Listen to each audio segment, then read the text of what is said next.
Welcome to Storytime with Mama V. I'm your host, Victoria, but you can call me Mama V.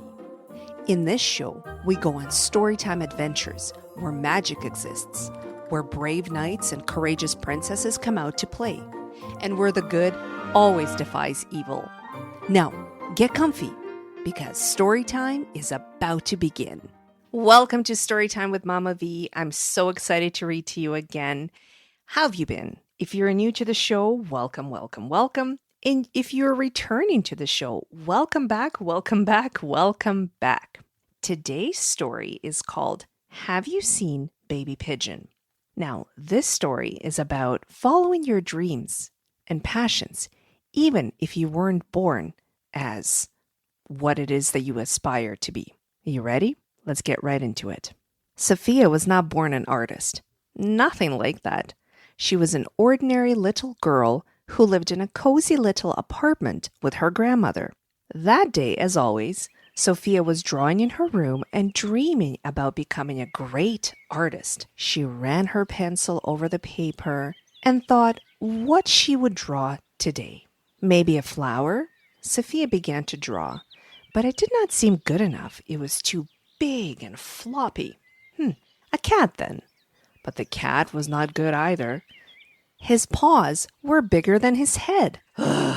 Annoyed, Sophia crossed out the failed efforts and tore out sheet after sheet from her drawing pad.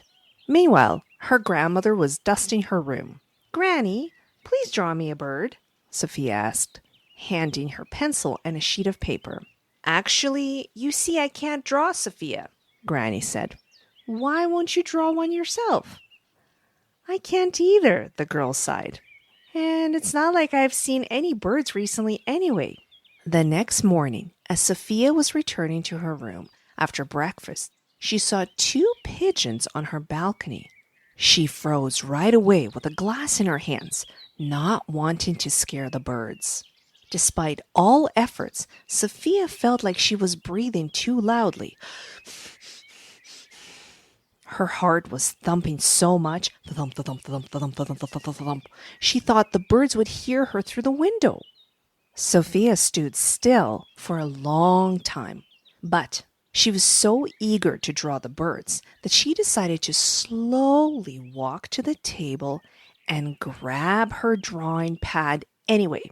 As she was pulling the drawing pad off the table, Sophia knocked over the glass of water, pencils, and paints. Crash, boom! Everything on the table rattled and shook, giving her away. Because of the noises, the birds flew away into the wind. Sophia was very upset. She sat down to draw, but nothing came of it. Again. Later that evening, Sophia went to talk to grandmother in her room, hoping that together they could figure out how to get the birds back. "Granny, will you read to me, please?" the girl asked, even though she could only think about the birds. Suddenly, Sophia heard these amazing words.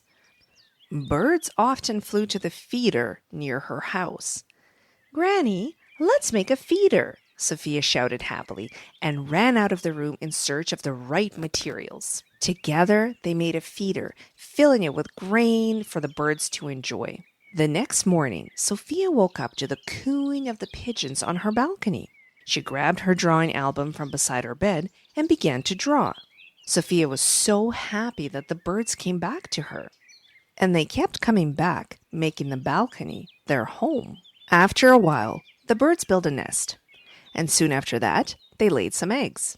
"Granny, have you ever seen baby pigeons?" Sophia asked and drew a fluffy yellow chick. She had never seen pigeon babies before and didn't know what they looked like. One Monday morning, the warm rays of the sun woke the girl.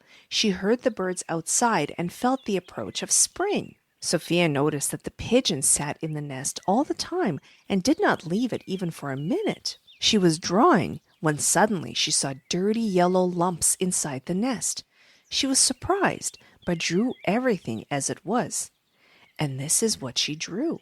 Sophia drew a cracked egg with a tiny baby pigeon inside. Every morning, Sophia gave the birds fresh food and water. She watched the bird parents taking care of their babies, saw them grow, and captured it all in her loving drawings. More and more drawings filled in Sophia's trusted drawing pad.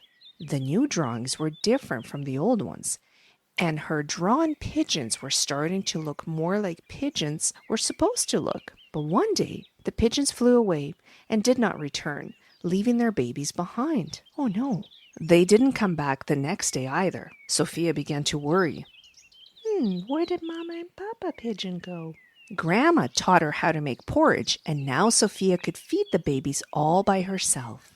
The little pigeons were just learning to fly and couldn't reach very high. Sophia got creative, building towers with her blocks to help them in their efforts.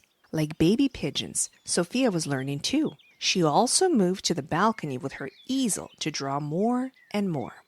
Sophia went to visit her family for a couple of days. When she returned, she saw 2 grown pigeons on her balcony. Excited, she called out, "Granny, the parent pigeons have returned!" But Sophia's cry of joy was cut short as she noticed that the baby pigeons were nowhere to be found.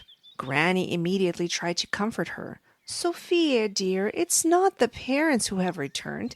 It's just that your babies have grown up." And the pigeons showed her how they learned to fly by reaching a nearby tree.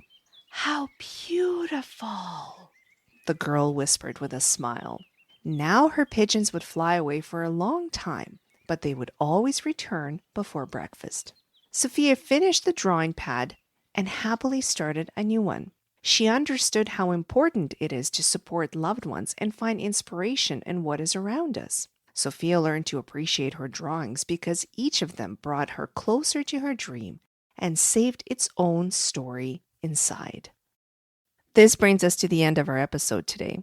Thank you so much for listening in. Please make sure to share this story with a friend.